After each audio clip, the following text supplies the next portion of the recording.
MSC সমষ্টিৰ কাৰণে 21জনকৈ সন্মানীয় বিধায়ক আৰু এজনকৈ আমাৰ দলৰ নেতৃবৃন্দক আমি পঠাই দিছোঁ তেওঁলোকে ৰিপৰ্ট দিব সেই ৰিপৰ্টৰ আধাৰত আমাৰ যি 8 জানুৱাৰীত নিৰ্বাচন হ'বলৈ গৈ আছে এই নিৰ্বাচনৰ কাৰণে আমাৰ দলৰ যিসকল প্ৰত্যাশী আছে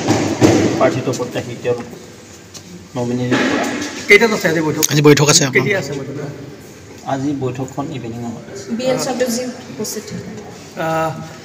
তাত চৰ্চা চলি আছে নন্দিতা গাৰ্লছাইও কিন্তু এইবাৰ দুটাকৈ পৰিষদীয় সমষ্টিৰ পৰা তেওঁ প্ৰাৰ্থিত্ব বিচাৰিছে আৰু যিহেতু তেওঁ এজন মন্ত্ৰী চব কথা চোৱা যায়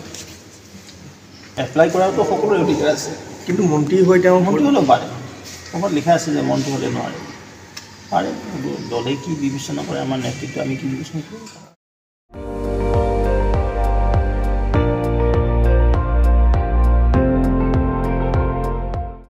আপুনি চাই আছে ND24 সৰ্বশ্ৰেষ্ঠ নহয় সৰ্বোত্তমৰ দৌৰ